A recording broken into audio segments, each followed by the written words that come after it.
أعوذ بالله من الشيطان اللعين الرجيم لا حول ولا قوة إلا بالله العلي العظيم الصلاة والسلام على أشرف الأنبياء والمرسلين اتقوا الله وكونوا مع الصادقين صلوات اللهم صل على محمد وآل محمد وعجل فرجهم তার অনুসারী হওয়ার জন্য, তার আসহাব ও আনসার হওয়ার জন্য আমাদের কি করণীয় সেই সম্পর্কে আমরা জানার চেষ্টা করব ইনশাআল্লাহ। আমরা যে মজলিসগুলোতে, আমি গত মজলিসেও বলেছিলাম, যেখানে আমরা হাজির হই না কেন, যেটা বিবি ফাতেমা জাহরা সালামুল্লাহ আলাইহাকে পুরসা দেওয়ার জন্য হয়, ওনাকে সমবেদনা জানানোর জন্য এই মজলিসগুলোর আয়োজন করা হয়ে থাকে। তো যে মজলিস বিবিকে পুরসা দেওয়ার জন্য হয়, নিঃসন্দেহে সেই মজলিসে বিবি নিজেই উপস্থিত থাকেন। এবং আমরা এটা সবাই জানি, যেখানে বিবি আসেন, বিবিকে কেউ একা ছেড়ে দেন না। যেভাবে মোবাহেলার ময়দানেও বিবি একা যাননি, নবী করিম সাল্লাল্লাহু আলাইহি ওয়াসাল্লাম বিবির সাথে ছিলেন, মাওলায়ে কায়নাত আমিরুল মুমিনিন তার সাথে ছিলেন, এবং জান্নাতের সর্দার হাসান ও হুসাইনও তার সাথে ছিলেন।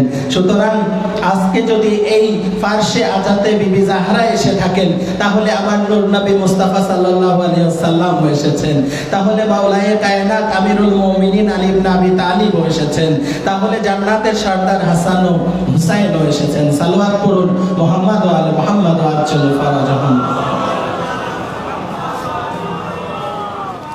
তো আমরা এই সময়টাকে গানিমত হিসেবে নিয়ে কিভাবে নিজেকে আহলে বাইতের প্রেমিক হিসেবে গড়ে তোলা যায়, সেই চেষ্টাই হচ্ছে আমাদের এই মজলিস, সেটাই হচ্ছে আজকে আমাদের এখানে হাজির হওয়া।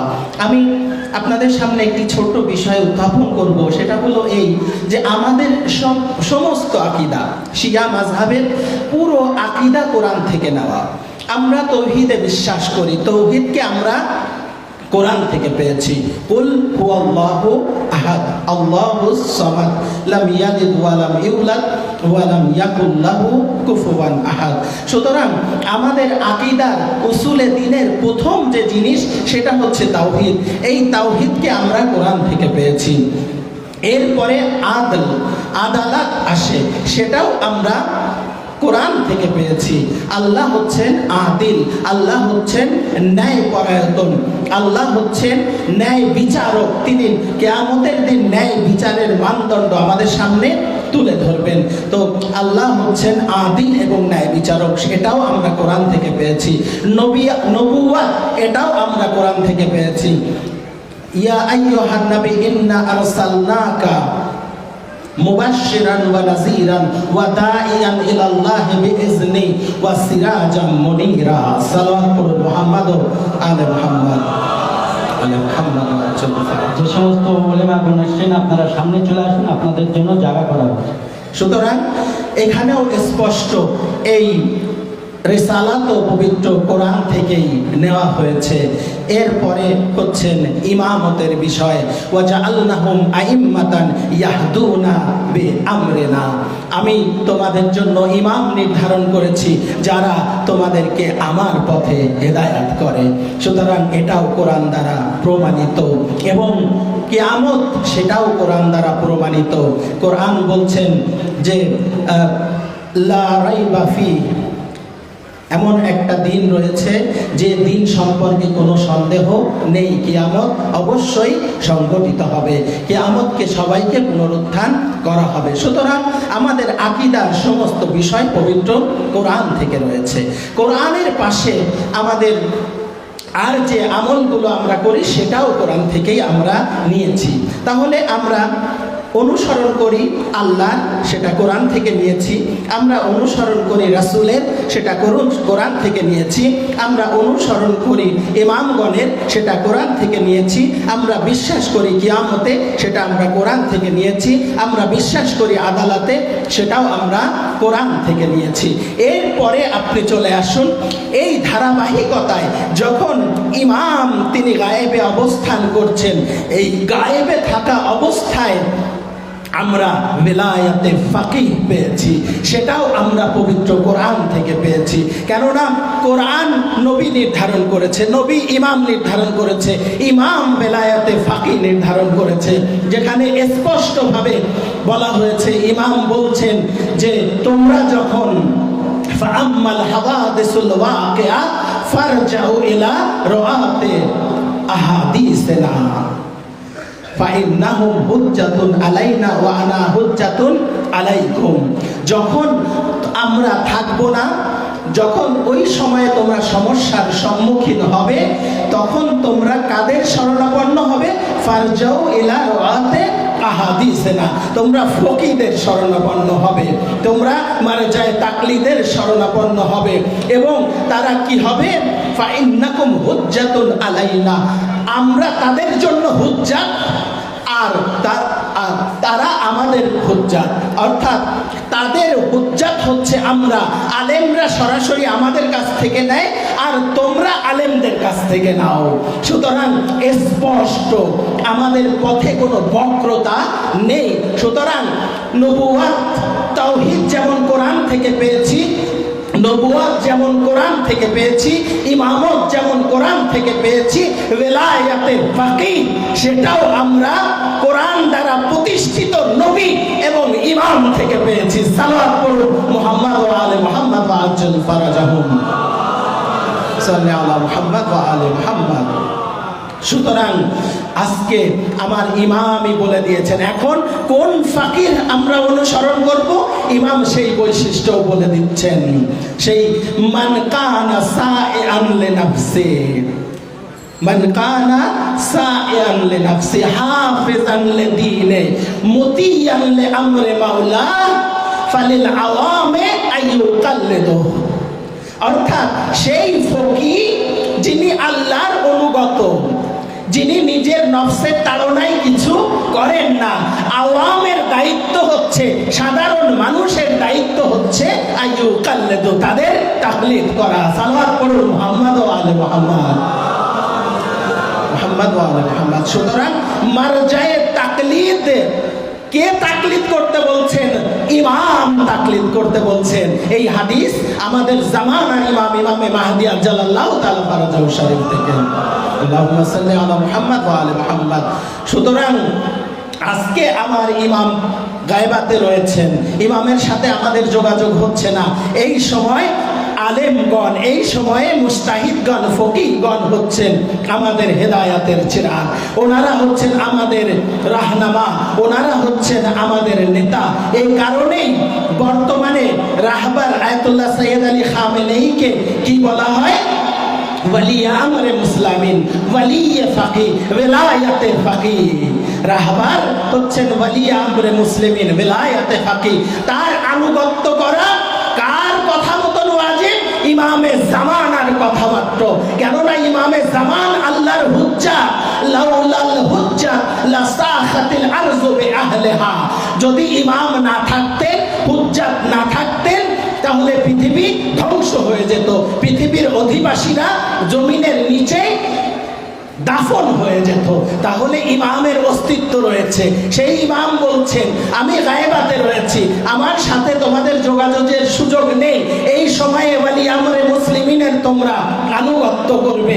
এই সময়ে আমরা তাকিয়ে থাকবো আমাদের মহামান্য রাহবারের দিকে, তিনি কি দিক নির্দেশনা দেন, তিনি কি বলেন, সেই মোতাবেক আমরা চলবো। এবং শুধু আমরাই না, সমস্ত বড় বড় মারজায়ে তাকলিদ তারাও রাহবারের কথা অনুযায়ী চলেন। আমাদের বড় আয়াতুল্লাহ সৈয়দ আলী সিস্তানি একজন বড় মারজায়ে তাকলিদ, তিনি বলেছেন, আজকে যদি ইরানে ইসলামী রাষ্ট্র প্রতিষ্ঠিত না হতো, তাহলে আমরা আজকে এত সহজে ফতোয়া দিতে পারতাম না। আমরা অনেক কষ্টের মধ্যে থাকতাম। এজন্য আমি আয়াতুল্লাহ সাইয়েদ আলী খামেনেইর হাতে চুম্বন করি, কেননা তিনি আমাদের মুখ উজ্জ্বল করেছেন, তিনি আমাদেরকে সাহসিকতার সাথে পথ চলতে সহযোগিতা করেছেন।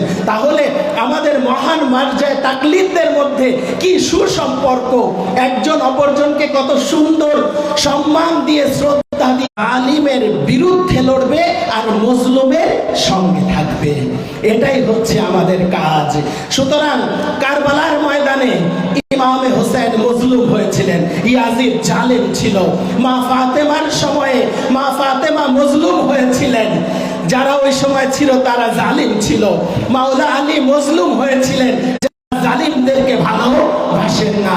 এই জন্য জালিমের অন্তর্ভুক্ত হওয়া যাবে না, মজলুম হওয়া অনেক ভালো।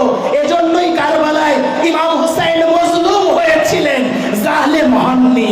আমাদের সব ইমাম মজলুম হয়েছেন, মজলুমের পক্ষ নিয়েছেন। আমরাও যদি আহলে বায়তের অনুসারী হই, আমাদেরও মজলুমের পক্ষে অবস্থান নিতে হবে। সাল্লাল্লাহু আলাইহি মুহাম্মদ আলে মুহাম্মদ আজল ফরজাহুম। প্রসিদ্ধ হাদিস, কুন আলিজ জালিমে খাসমান ওয়ালিল মুমিনে আউনান, তোমরা মুমিনের জন্য সাহায্যকারী হও আর জালেমের জন্য তোমরা কঠোর হও। সুতরাং এটা তো কোরআনেরই নির্দেশ।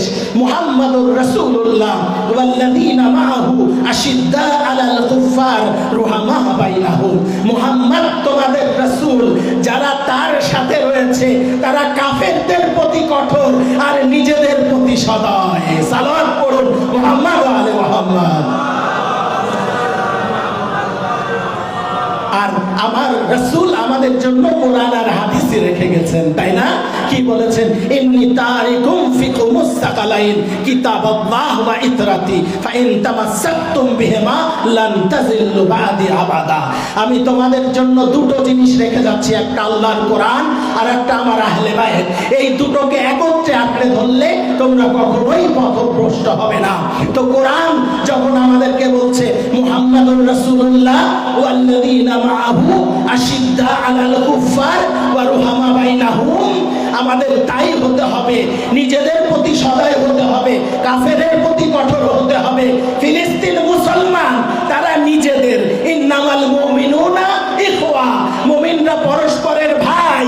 সুতরাং ফিলিস্তিনিরা আমার ভাই, ফিলিস্তিনিরা আমাদের থেকে, তারা যে কলেমা পড়ে আমরাও সেই কলেমা পড়ি, তারাও বলে লা ইলাহা ইল্লাল্লাহ মুহাম্মাদুর রাসূলুল্লাহ, আমরাও বলি।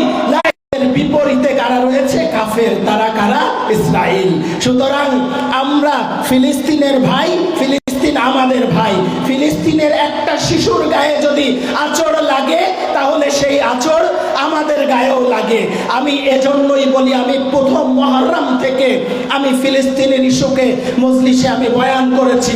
এই জন্য আমরা এই জন্য বলি, এবং আজাদারির যে দর্শন এখানে আমি তুলে ধরেছি। আমি কি বলেছি? যে আমরা 61 হিজরিতে দেখেছি যে 6 মাসের শিশু শহীদ হলে কত কষ্ট লাগে। আমরা 61 হিজরিতে দেখেছি 18 বছরের জওয়ান শহীদ হলে কত কষ্ট লাগে।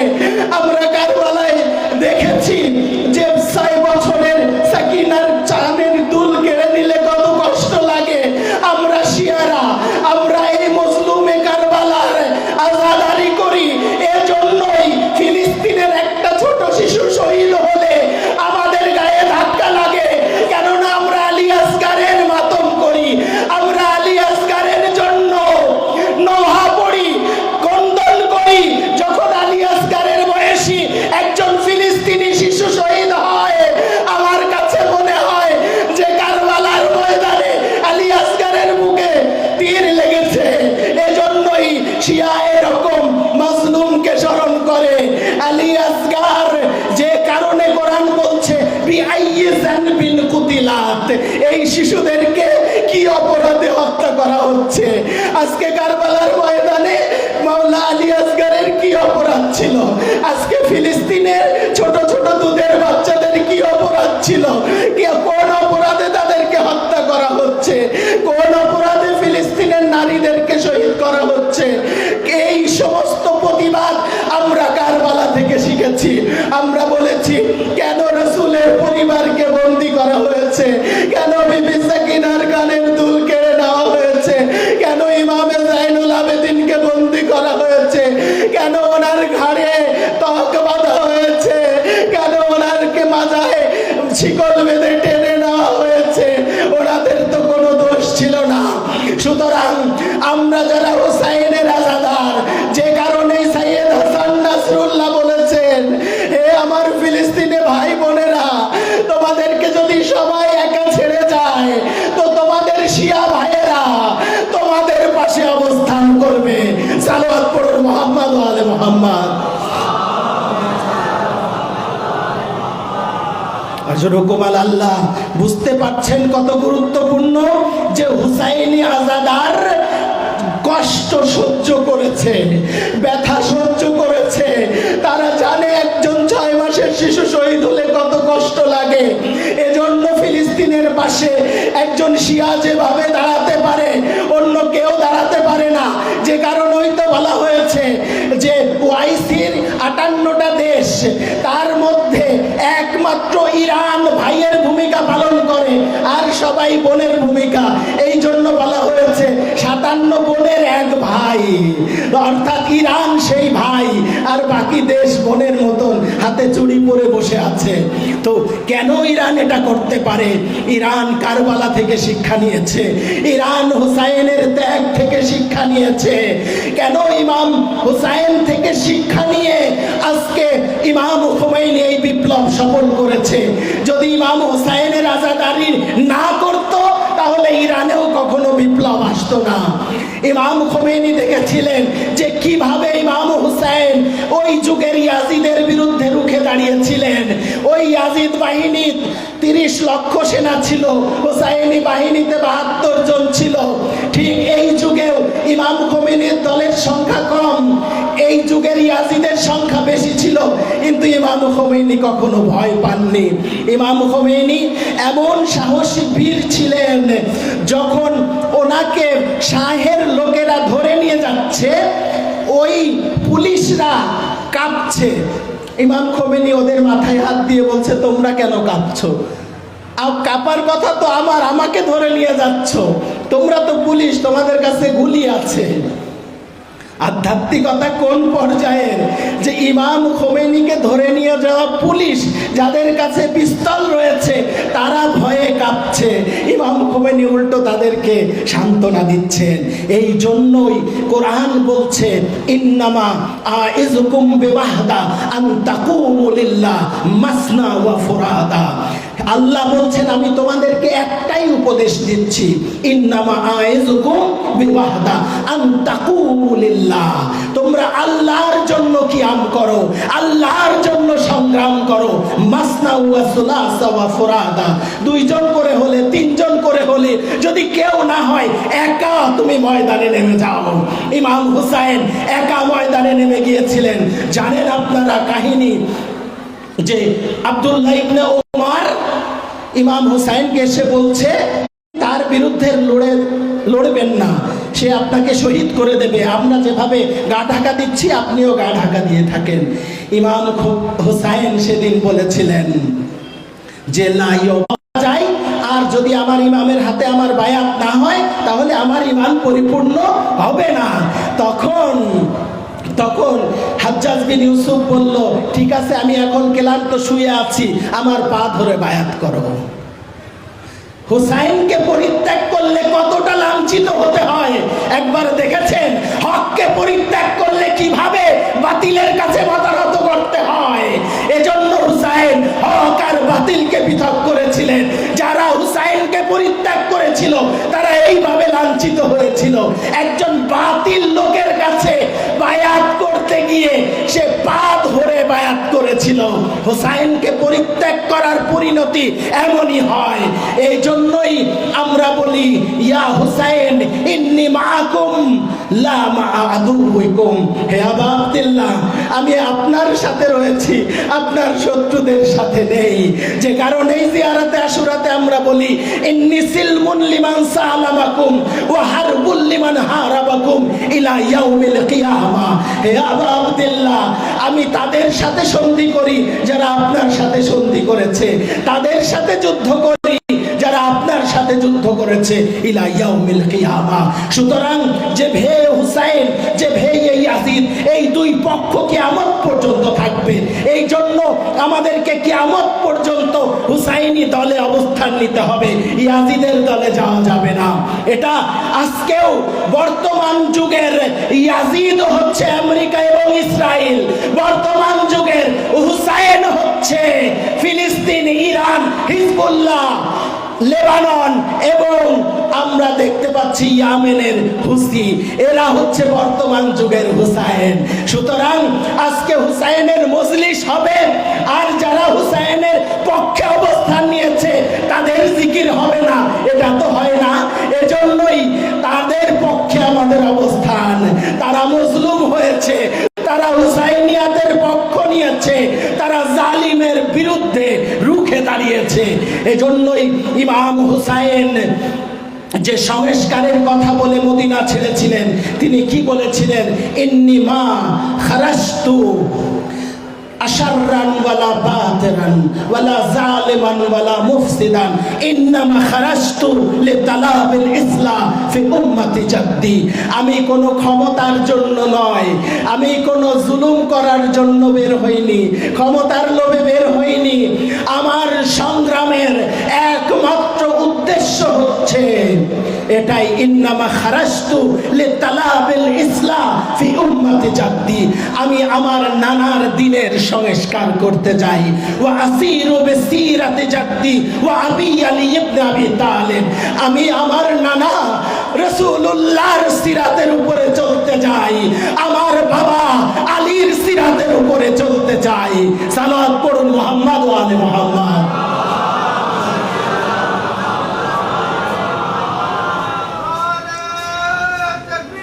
আল্লাহু আকবার।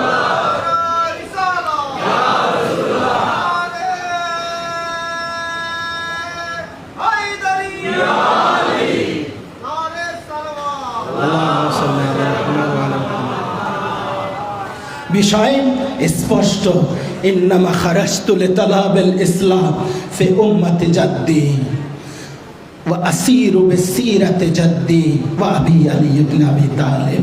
অর্থাৎ নানার ইন্তেকালের 50 বছরের মাথায় ইসলাম কলুষিত হয়ে গেছে, ইসলামের ইসলাহর প্রয়োজন হয়েছে, ইসলামের ক্যান্সার হয়েছে, ইসলামের ওপেন হার্ট সার্জারি করতে হবে। ওপেন হার্ট সার্জারি করলে যে রক্ত লাগে সেই রক্ত, যে কোনো রক্ত ইসলামের গায়ে দেওয়া যায় না। আপনারা জানেন যে কোনো ব্যক্তিকে অপারেশন করলে যদি ও পজিটিভ হয় তাকে ও পজিটিভ রক্ত দিতে হয়, এ নেগেটিভ হলে এ নেগেটিভ রক্ত দিতে হয়।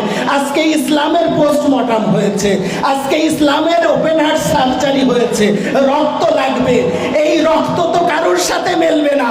ইসলাম আল ইসলাম মুহাম্মাদিয়ুল হুদুস ওয়া হুসাইনুল বাকা। ইসলাম মুহাম্মাদের দ্বারা আনিত আর হুসাইনের দ্বারা প্রতিষ্ঠিত। এজন্যই রাসূল বলেছেন আল হাসান হুসাইন মিন্নি ওয়া আনা মিনাল হুসাইন। সালাত পড়ো মুহাম্মদ ওয়া আলি মুহাম্মদ, মুহাম্মদ ওয়া আলি মুহাম্মদ।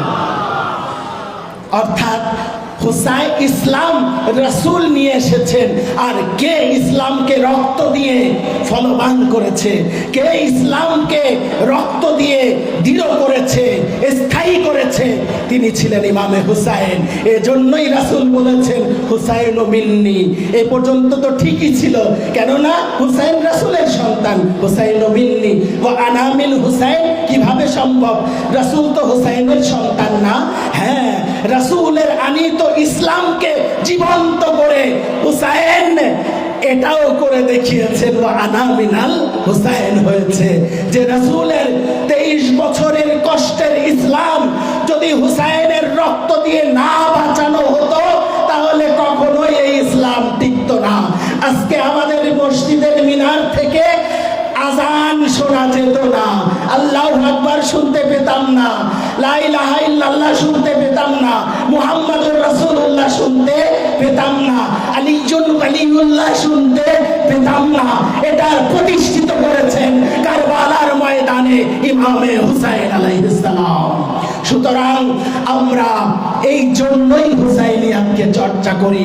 একজন যে হুসাইনি হয় তার চোখ, তার চেতনা অনেক বেশি ব্যাপক হয়ে যায়, সে আর সীমাবদ্ধ চিন্তা করতে পারে না।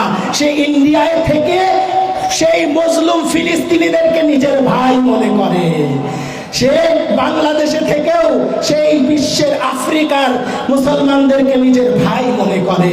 আর যে কারণেই ইসলামী বিপ্লব এতটা সফল ছিল, আপনি চিন্তা করে দেখেছেন একবার ইসলামী বিপ্লবের অবদানটা কোথায়?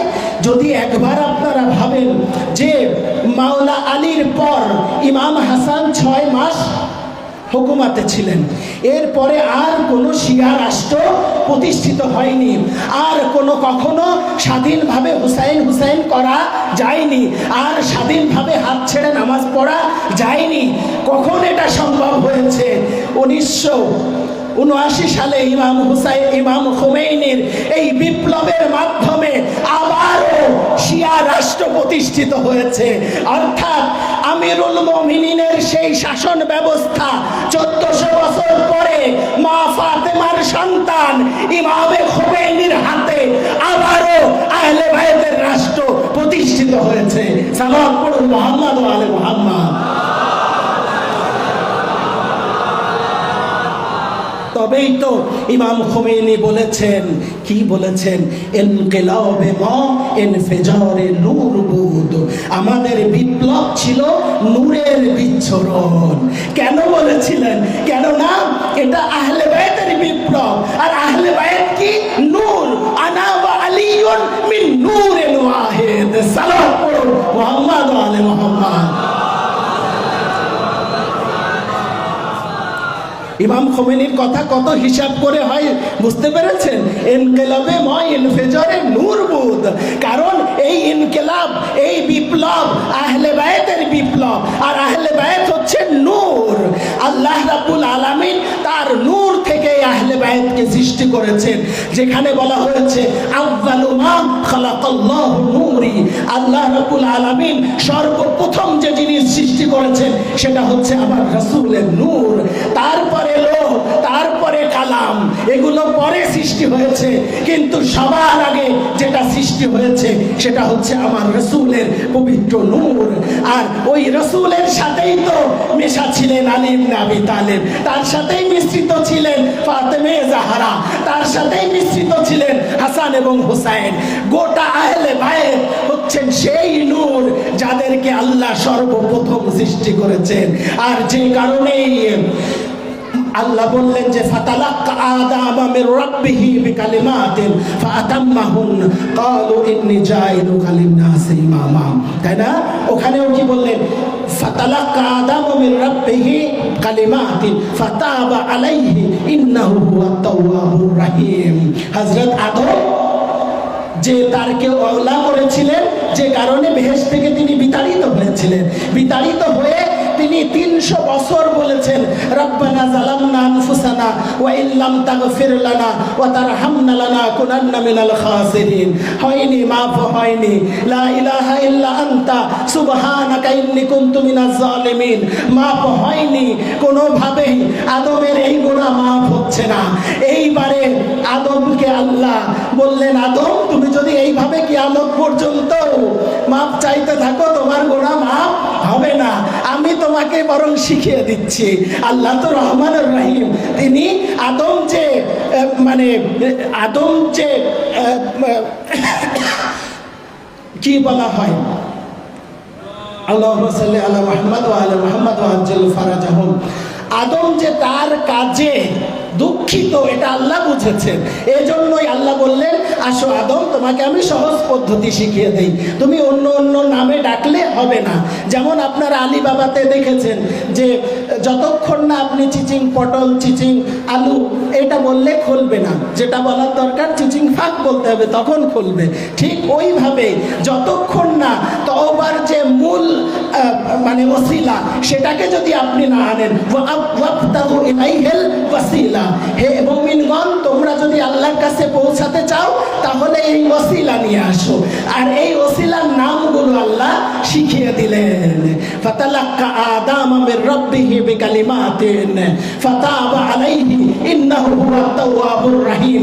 যখন তিনি বললেন ইলাহি বিহাক্কি মুহাম্মাদিন ওয়া আনতাল মাহমুদ ওয়া বিহাক্কি আলিন ওয়া আনতাল আলা ওয়া বিহাক্কি ফাতিমাতু ওয়া আনতা ফাতিরুস সামাওয়াতি ওয়াল আরদ ওয়া বিহাক্কিল হাসান ওয়া আনতাল মুহসিন ওয়া বিহাক্কিল হুসাইন ওয়া আনতা কাদিমুল ইহসান ইগফিরলি, তখন আল্লাহ হযরত আদমের দোয়াকে কবুল করে নিলেন। ফাতাকাব্বাল আল্লাহ ওয়া ইন্নাহু হুয়াত তাওয়াবুর রহিম, তখন তিনি তওবা গ্রহণ করলেন।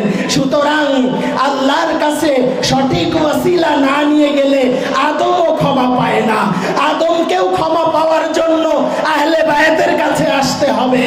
আর সেখানে আপনারা কারা? আদম আল্লাহর নবী, তিনিও যদি আমার আহলে বায়তের কাছে না আসে ক্ষমার কোনো সুযোগ নেই।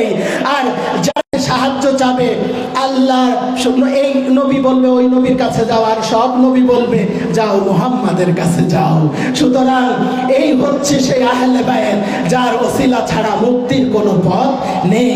সুতরাং ইরানের এই ইসলামী বিপ্লব আহলে বায়তের সাথে সংশ্লিষ্ট একটি বিপ্লব। আর এই বিপ্লবকে নস্যাৎ করার জন্য সবসময় ইয়াজিদিয়াত কাজ করেছে। সে সময়ও ইমাম আলীর ইমামতকে নস্যাৎ করার জন্য ইয়াজিদিয়াত ভূমিকা রেখেছিল, কিন্তু পারেনি। আজকেও তারা করছে। আপনারা, আমি এই তাবাসসুমের ঘটনা বলে আমি একটু ফাজাইল বলে মাসাইল পড়ে দেবো ইনশাআল্লাহ। আপনারা দেখেছেন যখন ইরানের বিপ্লব সংগঠিত হলো, তাবাস মরুভূমিতে আমেরিকা হেলিকপ্টার এবং প্লেন নিয়ে আসলো যে আমরা ইরানকে ধ্বংস করে দিব, কালকে আমরা তেহরানে যেয়ে চা খাবো এবং ইরানের বিপ্লব শেষ হয়ে যাবে, এই ইসলামী ইরান আমেরিকার হাতে চলে আসবে। কিন্তু তারা তো বুঝতে পারে নাই। আলাম তারা কাইফা ফাআলা রাব্বুকা বিআসহাবিল ফিল আলাম ইয়াজআল কাইদাহুম বিতাজলিল তারমিহিম বিহিজারাতিন মিন সিজ্জিল ফাজআলাহুম কাআসফিম মাকুল। আল্লাহ রাব্বুল আলামিন আব্রাহার সৈন্যকে সেই ছোট্ট ছোট্ট পাথর দিয়ে, সিজ্জিল দিয়ে ধ্বংস করে দিয়েছিলেন, কেননা তারা আল্লাহর ঘরকে ভাঙতে এসেছিল। আর আজকেও 1989 সালে ইমাম খোমেনির হাতে প্রতিষ্ঠিত আহলে বায়তের ঘরকে, আহলে বায়তের রাষ্ট্রকে ধ্বংস করতে কে এসেছিল? আমেরিকা এসেছিল। ওই দিন আব্রাহার বাহিনী হাতি নিয়ে এসেছিল, আল্লাহ ওদেরকে কঙ্কর দিয়ে প্রতিহত করেছিলেন। আর এই দিনেও এরা হেলিকপ্টার, প্লেন, বোমা এবং ক্ষেপণাস্ত্র নিয়ে এসেছিল। আল্লাহ কি পাঠিয়ে দিয়েছিলেন? তুফানে সেন, বালু ঝড় পাঠিয়ে দিলেন, সব কিছু অকেজো হয়ে গেল। তারা ভয়ে সেখান থেকে পালিয়ে গেল। ইমাম খোমেনির কাছে যখন সংবাদ আসলো, ইমাম খোমেনি বললেন ইন সেন হ মামুরিনে খোদা বুদান, এই বালুগুলো ছিল আল্লাহর সৈনিক।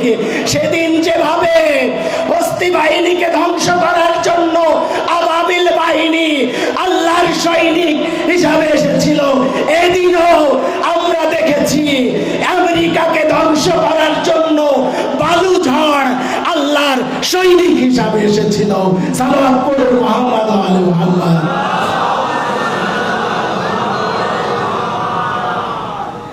সুতরাং এই বিপ্লব অত্যন্ত পবিত্র এবং পাক একটি বিপ্লব। এই বিপ্লবের নেতা ইমাম খোমেনি, মা ফাতেমার সন্তান, বর্তমান রাহবার মা ফাতেমার সন্তান সৈয়দ আলী হুসাইনি খোমেনি, ইমাম হুসাইনের বংশের।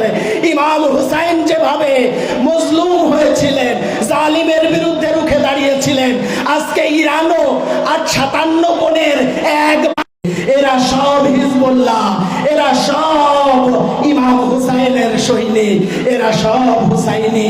সুতরাং আজকের লাব্বাইক ইয়া হুসাইন মানে ফিলিস্তিনের পাশে দাঁড়ানো, হিজবুল্লাহর পাশে দাঁড়ানো, হুতিদের পাশে দাঁড়ানো, ইরানের পাশে দাঁড়ানো, আর বলা মার্ক বার ইসরায়েল, মার্ক বার আমেরিকা, আমেরিকা নিপাত যাক, ইসরায়েল নিপাত যাক। সেদিনও ইমাম হুসাইনের স্লোগান ওইটাই ছিল, ইয়াজিদিয়াত মুর্দাবাদ। আজকেরও যারা ইয়াজিদিয়াত তারাও মুর্দাবাদ। সালাম করুন মুহাম্মদ আলে মুহাম্মদ। সুতরাং এই আহলে বায়ত এইভাবে সবসময় মজলুমের পাশে দাঁড়িয়েছেন। আমিরুল মুমিনিন আলী ইবনে আবি তালেব ইসলামের ক্রান্তি লগ্নে কিভাবে মুসলমানদের পাশে এসে দাঁড়াতেন। যখন কেউ ইসলামকে সাহায্য করার থাকতো না, তখন আলী ইবনে আবি তালিব আসতেন। যখন মাহরাব, তাই না, উমর ইবনে আবি দাউদ সেই খান্দাকে যখন সে ওই খন্দক পার হয়ে ডেকে বলেছিল কে আছে আমার সাথে লড়বে, তখন রাসূলুল্লাহ যাদের অনেক দাবি ছিল তাদেরকে ডেকে পাঠিয়েছিলেন যে যাও মোকাবেলা করো। তারা কে বলেছিল, ইয়া রাসূলুল্লাহ, আরবের এত বড় বীরের বিরুদ্ধে আমাকে আপনি মারতে পাঠাচ্ছেন? হ্যাঁ, তো এইভাবে রাসূলের আনুগত্য, এটা সম্ভব? রাসূল, আল্লাহ বলছেন আতিউল্লাহ ওয়া আতিউর রাসূল ওয়া উলিল আমরি মিনকুম, তোমরা রাসূলের আনুগত্য করো, রাসূল যেটা বলে সেটা করো, নিজের জীবন নিয়ে ভেবো না। এই জন্যই তো আমরা আলীকে এত ভালোবাসি, কারণ তিনি রাসূলের নির্দেশকে ফলো করতেন, নিজের জীবনের মায়া করতেন না। তিনি বলতেন, ইয়া রাসূলুল্লাহ, আপনি আমাকে ডাকলে আমি হাজির। যদি আপনার জীবন বেঁচে যায়, আলী আপনার জন্য উৎসর্গিত হতে প্রস্তুত রয়েছে। এই জন্যই তারা যখন বারংবার পিছিয়ে গিয়েছে, আমিরুল মুমিনিন বলেছি, ইয়া রাসূলুল্লাহ, আমি যাব, আমি যাব। সবাইকে পরীক্ষা নেওয়ার পর আর রাসূলুল্লাহ মাওলা আলীকে বলেছে, এবার যাও। যাওয়ার সময়ও রাসূল এভাবেই বলে দিয়েছেন, বারাজা কুল্লু ঈমান আলা কুল্লি কাফর। আজকে সমস্ত কুফরের মোকাবেলায় সমগ্র ঈমান অবতীর্ণ হয়েছে। তাহলে এই কারণেই আমিরুল মুমিনিন হচ্ছেন ইমামুল মুত্তাকিন।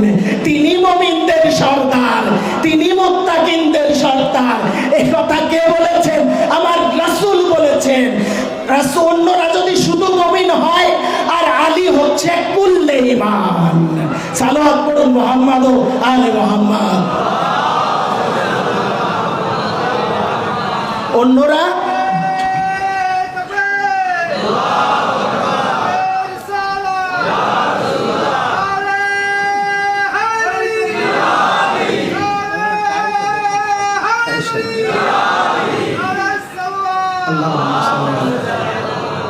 তাহলে কুল্লে ঈমান, যেভাবে আলী হচ্ছেন কুল্লে ঈমান, ওইভাবে তিনি কুল্লে ইলম। আমি এটা, যেহেতু সময় খুবই কম, ফজিলতের চারটা দিক আছে। চারটে জিনিস থাকলে তাকে আমরা বলবো, তার এর যে কোনো একটা থাকলে বলবো তিনি ফজিলতওয়ালা। তার মধ্যে কি? প্রথমটা হচ্ছে ঈমান। হাল ইয়াস্তাবিল্লাযিনা আফামান কানা মুমিনান কামান কানা ফাসিকা লা ইয়াস্তাউন। মুমিন আর ফাসিক কখনো এক হতে পারে না। তাহলে ইলমের মানে মর্যাদার প্রথম যে ধাপ, সেটা হলো ঈমান। ঈমান যদি থাকে, তাহলে আমরা এই যুদ্ধে দেখলাম আল্লাহর কাছে সেই ব্যক্তি সবচেয়ে সম্মানিত যার তাকওয়া রয়েছে। আর আলী ইবনে আবি তালিব হচ্ছেন ইমামুল মুত্তাকিন, মুত্তাকিনদের ইমাম। আর চতুর্থ হচ্ছে জিহাদ। চতুর্থ হচ্ছে ফাজ্জালাল্লাহুল মুজাহিদিনা আলাল কাঈদিনা আজরান আযীমা। আল্লাহ রাব্বুল আলামিন মুজাহিদদেরকে বসে থাকা ব্যক্তিদের উপরে ফজিলত দিয়েছেন। আর আলী ছিলেন যুদ্ধের ময়দানে শেরে খোদা। লা ফাতা ইল্লা আলী, লা সাইফা ইল্লা যুলফাকার। এই ছিলেন আলী ইবনে আবি তালিব। অর্থাৎ ফজিলতের যে চারটে দিক, তার চারটেই আলীর মধ্যে ছিল। এবং পবিত্র কোরআনের এই আয়াত দিয়ে আমি ফাজিলাত শেষ করে দিব, যেখানে আমিরুল মুমিনিনকে জিজ্ঞাসা করা হয়েছিল, হে আলী, আপনার ফজিলাতে কোরআনে অসংখ্য আয়াত অবতীর্ণ হয়েছে, তো কোন আয়াতকে আপনি আপনার নিজের জন্য সবচেয়ে ফজিলতপূর্ণ মনে করেন? তখন আলী আলাইহিস সালাম এই আয়াত উচ্চারণ করেছিলেন, বলেছিলেন, ওয়ায়াকুলুল্লাযীনা কাফারু লাস্তা মুরসিলান, ওয়ায়াকুলুল্লাযীনা কাফারু লাস্তা মুরসিলান, কুল কাফা বিল্লাহি শাহীদান বাইনি ওয়া বাইনাকুম ওয়া মান ইনদাহু ইলমুল কিতাব। সালাওয়াত পড়ুন মুহাম্মদ ওয়া আলে মুহাম্মদ। মাওলানা আলী বললেন, আমার অনেক ফজিলত, কিন্তু আমি এটাকে সবচেয়ে ফজিলতপূর্ণ মনে করি এই জন্য যে ওয়ায়াকুলুল্লাযীনা কাফারু লাস্তা মুরসিলান, অর্থাৎ যারা কাফের তারা রাসূলকে এসে কি বলল, যে আপনি নবী হিসেবে প্রেরিত হননি। তখন এটা রাসূল আল্লাহকে বললেন, আল্লাহ বললেন, কুল, বলো হে রাসূল তাদের জবাবে, যে তারা যে তোমাকে বলছে যে তুমি নবী না, তুমি বলো, কুল কাফা বিল্লাহি শাহীদান বাইনি ওয়া বাইনাকুম, এর জন্য তুমি যে নবী তার জন্য সাক্ষী হিসেবে তোমাদের মাঝে যথেষ্ট। কাফা বিল্লাহি শাহীদান বাইনি ওয়া বাইনাকুম ওয়া মান ইনদাহু ইলমুল কিতাব, তুমি যে নবী তার সাক্ষী হিসেবে আল্লাহ যথেষ্ট, আর ওই ব্যক্তি যার কাছে কোরআনের জ্ঞান রয়েছে। সালাওয়াত পড়ুন মুহাম্মদ ওয়া আলে মুহাম্মদ। আল্লাহুম্মা সাল্লি আলা মুহাম্মদ মুহাম্মদ। অর্থাৎ শুধু আলেমই নন, বরং কুল্লে কিতাবের জ্ঞান আলীর মধ্যে রয়েছে। মা ফাতেমা জাহরার উত্তরে মাওলা আলী বলছেন, হে ফাতেমা, যদি এতটুকু হতো তাহলেও তো আমি সহ্য করে নিতাম, কিন্তু পরিস্থিতি এমন পর্যায়ে গিয়েছে যে আমি সালাম দিলে তারা সালামেরও জবাব দেয় না। আজরকুম আল্লাহ, মাওলা আলী শেরে খোদা, আল্লাহর প্রিয় বান্দা, তিনি কি বললেন, ইয়া রাসূলুল্লাহ, আপনার জীবদ্দশায় আমি অনেক যুদ্ধ করেছি, অনেক তলোয়ারের আঘাত সহ্য করেছি, কিন্তু তাতে আমার কোনো কষ্ট হতো না, কেননা সান্ত্বনাকারী হিসেবে আপনি আমার পাশে থাকতেন, আপনি আমাকে বুকে জড়িয়ে নিতেন। কিন্তু ইয়া রাসূলুল্লাহ, আজকে এমনই এক মুহূর্ত যেখানে আমাকে কেউ সালাম দেয় না, আমাকে মেম্বার থেকে লানত করা হয় যে আলী ইয়াতিমদের কষ্ট সহ্য করতে পারতেন না। যখন ইয়াতিমের মা তাদের বাচ্চাদের খাবার আনছেন, পানি আনছেন, মাওলা আলী সাহায্য করতে গেছে, বলছে, হে মা, আপনাকে আমি সাহায্য করি। বলছে, হ্যাঁ সাহায্য করুন, আমার স্বামী নেই, বাচ্চাদের নিয়ে আমি খুব অসহায়। মাওলা আলী তাকে সাহায্য করলেন, বাড়ি থেকে আটা, ফল এগুলো এনে এইবারে মহিলাকে বললেন, আমি বাচ্চাদের জন্য এগুলো এনেছি, তাদেরকে খেতে দাও। যখন রুটি বানাচ্ছেন, মাওলা আগুনের কাছে মুখ নিয়ে বলছেন, আলী, তুমি ইয়াতিমের খোঁজ নিতে এতটুকু দেরি করেছো, একটু আগুনের যন্ত্রণা সহ্য করো। আজে মাওলা, দুনিয়াতে জবাবের রুটি ছাড়া কিছু খাইনি, দুটো তোয়ালে ছাড়া কিছু পরেনি, ইসলামের জন্য সব উৎসর্গ করেছেন, মা ফাতেমাকে উৎসর্গ করেছেন। সেই আলী এভাবে বলছে, হে আলী, তুমি ইয়াতিমের খোঁজ নিতে দেরি করার জন্য আগুনের তাপ সহ্য করা তোমার জন্য উপযুক্ত। এই আলী, যেদিন ফুরাত ফাত হয়েছিল, আপনারা জানেন সিফিনের যুদ্ধে মাবিয়া ফুরাত নদী আগের থেকে ঘিরে নিয়েছিল। ইয়াজিদ বাহিনীর এটা অভ্যাস, আবু সুফিয়ানের পরিবারের এটা অভ্যাস, মাবিয়াদের অভ্যাস, তারা পানি বন্ধ করে, যেভাবে ইয়াজিদ কারবালায় পানি বন্ধ করেছিল, সিফিনের যুদ্ধে মাবিয়া ফুরাত নদী বন্ধ করেছিল। মাওলা আলী তার সৈন্যদেরকে বললেন, ফুরাত নদী উন্মুক্ত করো। ফুরাত নদী খুলে দেওয়া হলো এবং বললেন, সবার জন্য পানি উন্মুক্ত, মাবিয়ার সৈন্যরাও খাবে, আমার সৈন্যরাও খাবে। এই জায়গায় তিনি ওনার সন্তানদেরকে একত্রিত করলেন, হাসান হুসাইনকে জড়িয়ে ধরে বললেন, বাবা তোমরা আমার চোখের জ্যোতি, বাবা তোমরা আমার কলিজার টুকরা, তোমরা ভালোভাবে দায়িত্ব পালন করো। মোহাম্মদ ইবনে হানাফিয়াকে বললেন তুমি আমার বাঁ হাত। এবারে হযরত আবুল ফাজল আব্বাসকে ডাকলেন, বুকের সাথে তার কলমের সাথে তার মুখটাকে মিশিয়ে নিলেন, নেওয়ার পরে বললেন যে আব্বাস তুমি আমার কলিজা, তুমি আমার হার্ট, তোমার ছাড়া আমি নিঃশ্বাস নিতে পারি না। আবুল ফাজল আব্বাস অত্যন্ত আপ্লুত হলেন, ক্রন্দন করলেন বাবাকে জড়িয়ে। তার এরপরে এক পর্যায়ে আলী আলাইহিস সালাম বললেন আব্বাস তোমার ভাইদেরকে তুমি ভাই না ডেকে আকা কেন ডাকো? তখন বলেছিলেন বাবা তারা তো রাসূলুল্লাহর সন্তান, তাদের মা ফাতেমা জাহরা, আমি তো রাসূলের সন্তান না, আমি তো মা ফাতেমার সন্তান না, আমি কিভাবে তাদেরকে ভাই বলে ডাকবো? তখন মাওলা আলী আবুল ফাজলকে আরো জোরে জড়িয়ে ধরে বললেন আব্বাস তুমি আমার সন্তান, তুমি কারবালার ময়দানে আমার আব্বাস হয়ে, আমার সন্তান হয়ে তুমি রাসূলের সন্তান হোসাইনকে হেফাজত করো। আবুল ফাজল আব্বাস বাবাকে ওয়াদা দিয়েছিলেন, সেই ওয়াদা তিনি পালন করেছিলেন। কারবালার ময়দানে একজন বলছে আমরা ইমাম হোসাইনের জারির সামনে যে নকশা করেছিলাম, আবুল ফাজলের জারির সামনে একই নকশা করার সিদ্ধান্ত নিয়েছিলাম। যখন আমরা ওই পাথরগুলো বসাচ্ছি বারবার খসে পড়ে যাচ্ছে, এই পাথরগুলো বসে থাকছে না।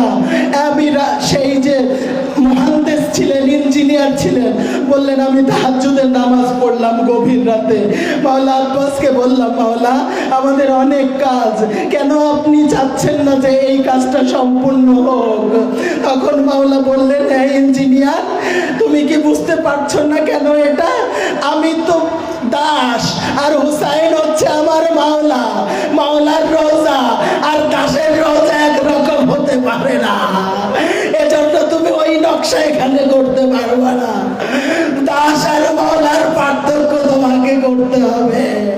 সেই ব্যক্তি ক্রন্দন করেছিল। আবুল ফাজল আব্বাস জীবিত থাকতে ওয়াফাদার, শাহাদাতের পরে ওয়াফাদার। আবুল ফাজল শেষ পর্যন্ত ছিলেন সেনাপতি হিসেবে দায়িত্ব পালন করেছিলেন। বনি হাশিমের মজলিস, আবুল ফাজল বনি হাশিমের চাঁদ, কামারে বনি হাশেম। এক পর্যায়ে বললেন আকা আমাকে যুদ্ধের অনুমতি দিন। মাওলা হুসাইন বলছে আবুল ফাজল আব্বাস তুমি আমার সেনাপতি, তুমি গেলে আমার কিছু থাকবে না। একবার আবুল ফাজল আব্বাস ডানে তাকালেন, বায়ে তাকালেন, সামনে তাকালেন, বললেন মাওলা সৈন্য কোথায়, আমি কার সেনাপতি? এবার মাওলা বললেন আব্বা তুমি পানি নিয়ে এসো। সাকিনা কাঁদছে, আলিয়াস গার তৃষ্ণার্ত। মাওলা আবুল ফাজল আব্বাস মশক কাঁধে নিলেন, ময়দানে রওনা দিলেন, কাফেরদেরকে নিধন করে ফুরাতের পানিতে পৌঁছে গেলেন। আমার মাওলা দুই হাতে পানি নিলেন, পানিকে সামনে আনলেন, একবার পানিতে তিনি ইমামে হোসাইনের তৃষ্ণার্ত চেহারা দেখলেন, সাকিনার তৃষ্ণার্ত চেহারা দেখলেন, আলী আসগারের তৃষ্ণার্ত চেহারা। তিনি পানিকে ছুঁড়ে ফেললেন, বললেন পানি যে হুসাইন তৃষ্ণার্ত, হুসাইন তৃষ্ণার্ত থাকতে আব্বাস পানি খেতে পারে না, সাকিনা তৃষ্ণার্ত থাকতে আব্বাস পানি খেতে পারে না, আলী আসগার তৃষ্ণার্ত থাকতে আব্বাস পানি খেতে পারে না। এবারে মশক পরে আমার মাওলা হিমার দিকে রওনা দিলেন। কাফেররা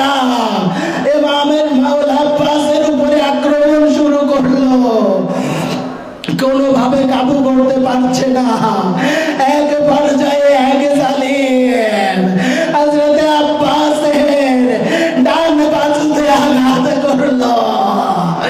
আমার মাওলা মশকটা হাতে নিলেন, ডান বাজু পড়ে গেল। এরপরে আরেকটু অগ্রসর হতে না হতে আর আগে জালেম বাম বাজুতে আঘাত করলো। আমার মাওলা মশক দাঁতে ধরে নিলেন। এরপরে আবার অগ্রসর হলেন খিমার দিকে। খিমার বলছে, উর্মিলা তুমি কি দেখছো? আব্বাসের হাত কেটে লাভ নেই, আব্বাসের প্রাণ ওই মশকের ভিতরে। মশকে তীর মারো। যখন মশকে বিষাক্ত তীর মারলো, আবুল ফজল আব্বাস ঘোড়াকে ঘুরিয়ে নিলেন, আর খিমার দিকে গেলেন না। ইয়াজিদ বাহিনীর এক পাপিষ্ঠ এসে মাওলা আব্বাসের মাথায় এমন বেগে আক্রমণ করলো, আমার মাওলার হাত ছিল না।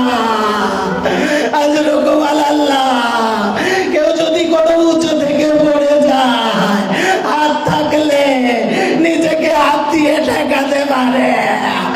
আমার মাওলার শরীরে হাত ছিল না। আমার মাওলা আব্বাস মুখ থুবড়ে মাটিতে পড়লে।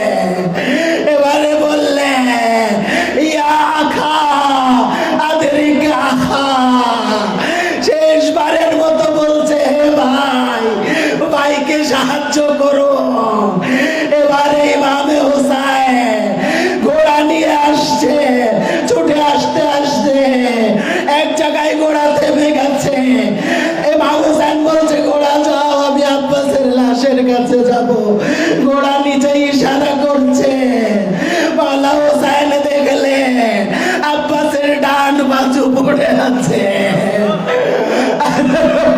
আল্লাহ, এবারে মাওলা আগে বাড়লেন, আবারও ঘোড়া থেমে গেল। মাওলা তাকিয়ে দেখলেন মাওলা আব্বাসের বাজু পড়ে আছে। সামনে গিয়ে যখন আব্বাসকে কোলে নিলেন, নিয়ে মাওলা এতক্ষণ কারবালায় এত লাশ উঠিয়েছেন, একবারও এই কথা বলেননি। এবারে যে কথা মাওলা বলেছিলেন, তাতে বোঝা যায় মাওলার শেষ সময় বললেন, আলানা ইনকাসারা জাহরি। হে আল্লাহ, এবারে আমার মেরুদণ্ড ভেঙে গেছে।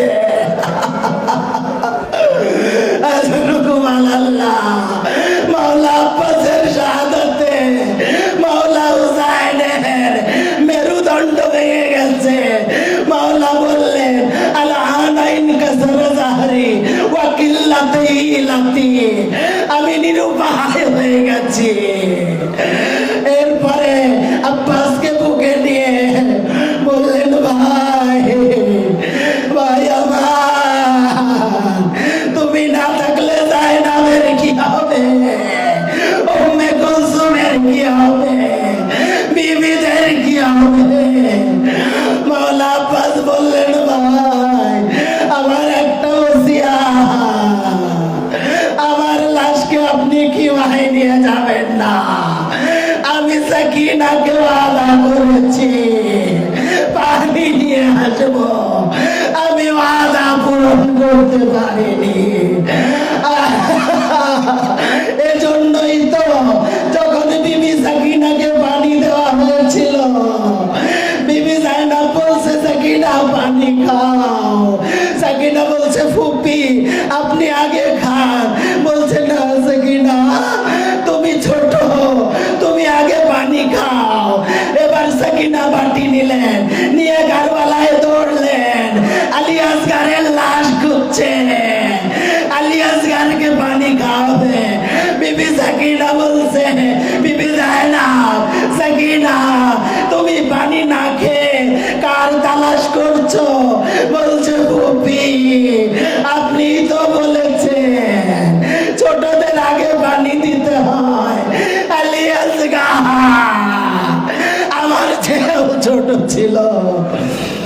啊。إنا لله وإنا إليه راجعون وسيعلم الذين ظلموا أي منقلب ينقلبون ألا لعنة الله على القوم الظالمين إلهي رضا بقضائه وتسليما لأمره يا رب الحسين بحق الحسين اشف صدر الحسين بظهور الحجة মাওলানা হযরতুল ইসলাম হায়দার আলী সাহেব আপনি صلى محمد على محمد